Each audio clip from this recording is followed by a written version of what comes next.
मुग्धा और उसकी सास के बीच पूरा समय सास के किसी न किसी काम को लेकर मतभेद चलते ही रहते हैं। बहू, ओ बहू, जरा चाय बना दे। मुग्धा चाय लेकर आती है। ये लीजिए, और कुछ चाहिए? अरे नहीं, बस चाय पीने का मन था। जाओ, तुम दूसरा काम करो। चाय पीने के थोड़ी देर बाद सास दोबारा मुग्धा को आवाज लगाती है। अरे बहू रे, आओ बहू, जरा हलवा तो बना दे, मीठा खाने को मन हो रहा है।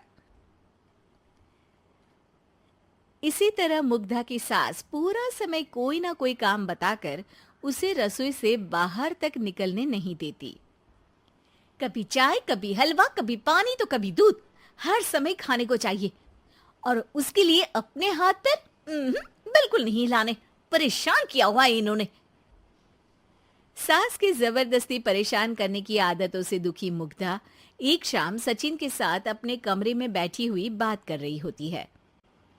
सुनो जी, मम्मी जी की ये जानबूझकर मुझे परेशान करने की फरमाइशों से मैं बहुत फ्रस्ट्रेट हो चुकी हूँ। पूरे दिन में एक सेकंड का आराम नहीं मिलता। रसोई से बाहर कदम रखती नहीं कि बहू ये बना दे, बहुरी वो बना दे। अरे इनकी फरमाइशें चलती ही रहती है। अरे मुग्धा, माँ खाने की शौकीन है, पर उम्र हो चली है, खुद खाना नहीं बना सकती, इसलिए तुमसे बोलती है। अरे तो शौक भी उम्र देख कर रखने चाहिए ना। समझ में नहीं आता, हर समय फेविकॉल का जोड़ लगाए सोफे से चिपकी बैठी रहती है। इतना सब डाइजेस्ट कैसे हो जाता है उन्हें? अरे तुम मेरी माँ से इतनी नफरत कैसे कर सकती हो? मैं उनसे नफरत नहीं करती जी, बस परेशान हूँ। जहां मुग्धा अपने पति से ये सब बोल रही होती है, वहीं उसकी सास भी कमरे के बाहर दरवाजे से कान लगाए सारी बातें सुन रही होती है और अगली दोपहर रसोई में मुग्धा के पास जाती है। बहू, आज ना मेरा कुछ मसालेदार खाने का मन है। तो चाय बना दूं? मुझे बहुत पसंद है। अरे ना, ऐसा कर लिट्टी चोखा बना ले। और हाँ, जितना मसाला बातों में मिलाकर पति को सुनाती हो ना, सब्जी में भी वैसे ही डाला करो, खाना स्वादिष्ट बनेगा। सास की बात सुनकर मुग्धा हैरान रह जाती है।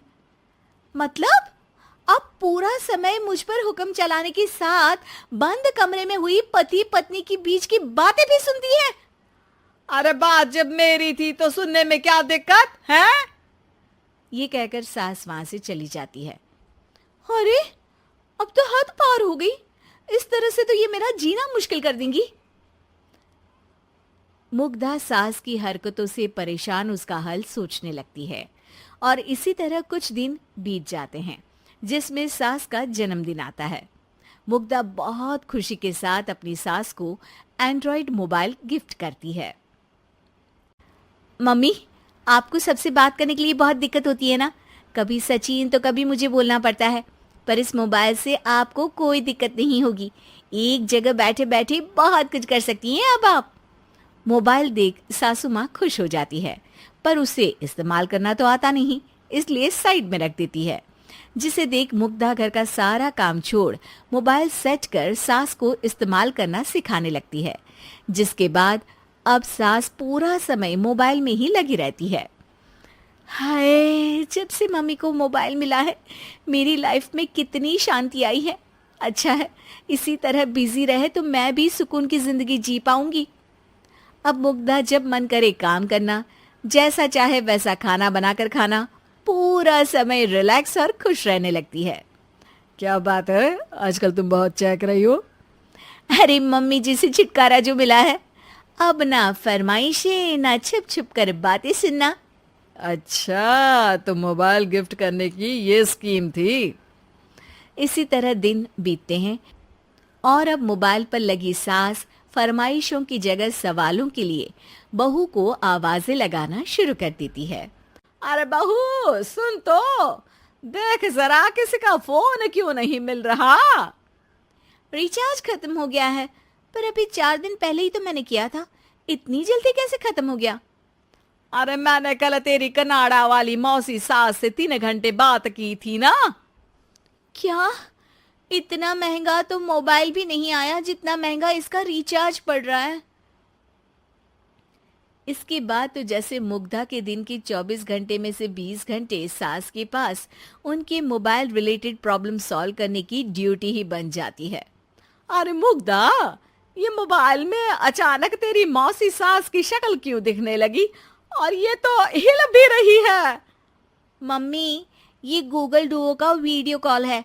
इसमें आप बात करने के साथ एक दूसरे की शक्ल भी देख सकती हो। अच्छा, ये तूने मुझे पहले क्यों नहीं बताया? अब बताने के लिए पहले नहीं बताया। इसी बीच सचिन भी वहां आ जाता है और सास अपनी वीडियो कॉल में बिजी हो जाती है। क्यों, सास बहू में क्या गपशप चल रही है? इसे गपशप नहीं, दिमाग का दही होना बोलते हैं। पर तुम तो मम्मी को मोबाइल देकर बहुत खुश थी, फिर क्या हुआ? हाँ, उसका सुकून भी कुछ ही दिन मिला। अब घर के टंटे खत्म हुए तो मोबाइल की टिंग टिंग शुरू हो गई। देखो भाई, कुछ पाने के लिए कुछ खोना तो पड़ता है। आखिर तुमने मोबाइल अपने फायदे के लिए ही तो दिया है, तो फिर सवालों के जवाब भी देने पड़ेंगे, क्योंकि जब तक उनके हाथ में ये फुंथरू रहेगा, तुम्हारी लाइफ में प्राइवेसी और सुकून रहेंगे। कहने का मतलब है अगर इससे प्यार बढ़े तो दाग अच्छे हैं। अरे मुझे पहले दिन से ही पता है मोबाइल किस मकसद से दिया गया है। भूलो मत, इससे पहले मैं बातें ही सुनती थी।